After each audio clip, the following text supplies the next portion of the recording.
What's going on, guys, and welcome back to another episode of Career Mode. This is episode number 68, and we start today's episode off with Redmond coming to us and asking if we can sit down and look at his contract. But just like Luke Shaw, we don't have the money to give him a new one at the moment, which is kind of frustrating. But he's got 2 years, just like Luke Shaw, he's got like 2 or 3 years left on his contract, so it's not a real issue whatsoever. If he starts complaining a bit, because he's not going to be going anywhere for a while, so it's not too much of an issue. I have heard, guys, and once again, thank you for your comments. I've been reading as many as possible. I have heard from you guys that you can request funds more than once a season, so I'm going to look into that over the next couple of episodes. I didn't realise that was possible. I thought you could only request once and that was it. I thought, because otherwise you could just ask for 1 million every single time and hope for the best. But no, I've heard that, I haven't heard, you guys have told me that you can request funds more than once a season. So with that in mind, we look to do that over the next couple of episodes, and hopefully we'll be able to get some more money in, and we'll be able to offer those 2 players new contracts like they deserve. But anyway, guys, just before I start, I want to say, if there wasn't a double upload yesterday, which there wouldn't have been, and if there's not a double upload this weekend, or possibly Monday and Tuesday, or maybe Wednesday, I do apologise. As you can probably tell on my voice, I've been very, very sick over the past week or two, and I've also had a lot of personal commitments to deal with, and as YouTube isn't my job, I can't make it my priority, sadly. When other big important things come up, I've got to make them priorities. So yeah, if there wouldn't have been a double upload yesterday, I know that for sure, and if there's not one this weekend, and if there's not one during the week, well, if there's not one for every single day during the week like there was for last week, then I do apologise. Like I say, it's a combination of sickness and having some personal stuff to deal with. But anyway, Lukaku gives us the lead here, and 28 minutes in, we're 1-0 up, and Palace should have scored here. Barry Bannon had 2 fantastic chances, but I'm not sure who it was. I think it was Chris Smalling who blocked the ball before it was surely going to be clear going over the line.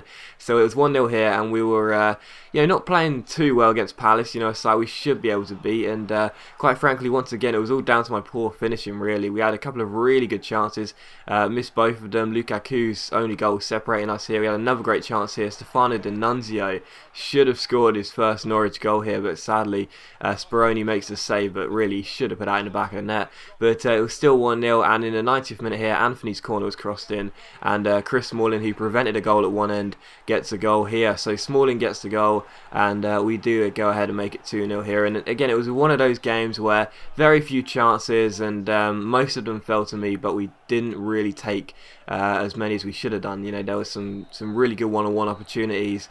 Once again, I probably could have sweated a couple, which obviously didn't make this footage, but instead I decided not to. And I really got to start sweating more. I really do. I mean, don't get me wrong. I utilise pace like everyone else. I cross the ball like everyone else. And some people classify that as sweat. I mean, I certainly don't. Some people do.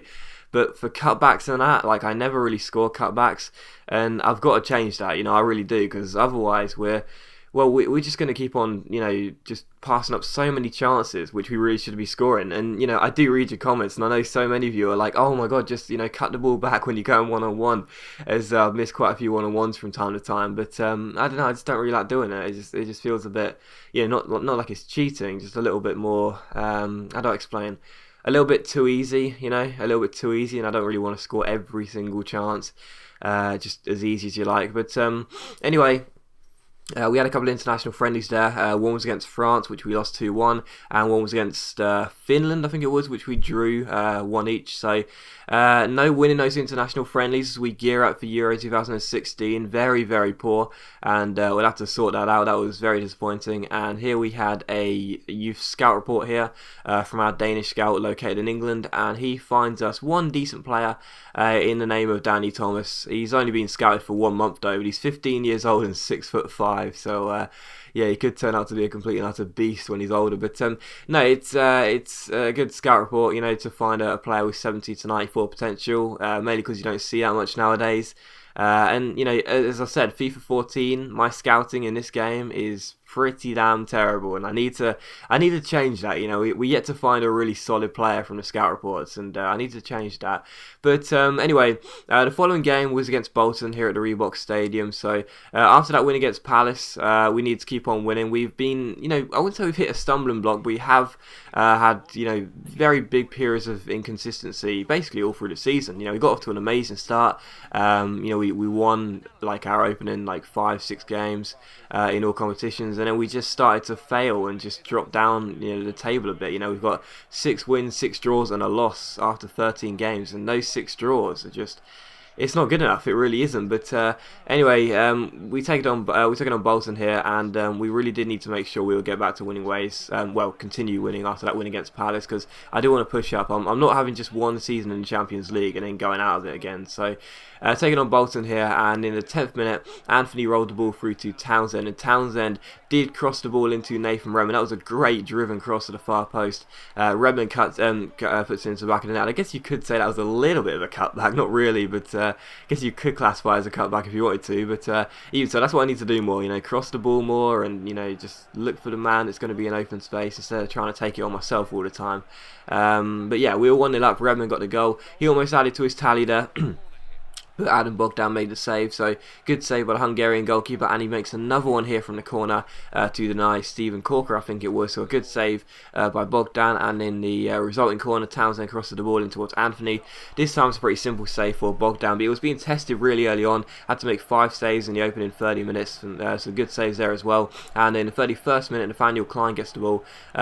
Brilliant piece of strength. It comes through to Anthony, takes aim, but it just goes over the bar. So still 1-0 here. We were pressing really well, but we just once again couldn't put the ball in the back of the net, and Bolton had a great chance to hit us here in the 40th minute, but it was a fantastic save by Butland, and we managed to get the ball away. So it was still 1-0. We had a free kick on the stroke of half time. Townsend struck it, but Bogdan once again makes a good save. He was playing very well, and on the hour mark here, Bolton give the ball away. It comes to Anthony, takes aim, and again Bogdan makes a great save, and Redmond's bicycle kick goes just wide of the post. So once again, we were playing quite well, but we just weren't putting the ball in the back of the net. It's been a theme of the season, really, not being clinical. Once again, though, in the 80th minute, Bolton came through after we gave the ball away. Jay Spearing collects it, chips it over the top towards Marvin Sordell, dinks the ball over Jack Butland, and sadly, Bolton, with 9 minutes to go, got themselves an equalising goal with one of their first real attempts of the game, and that was how the game finished. So again, it's just gone back to the repeat of so many performances this season. We win the game against Palace,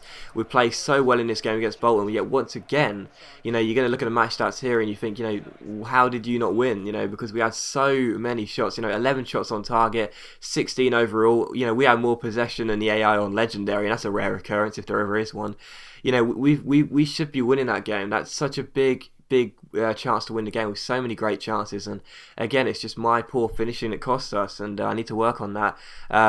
It's just been a theme of this season, having so many chances.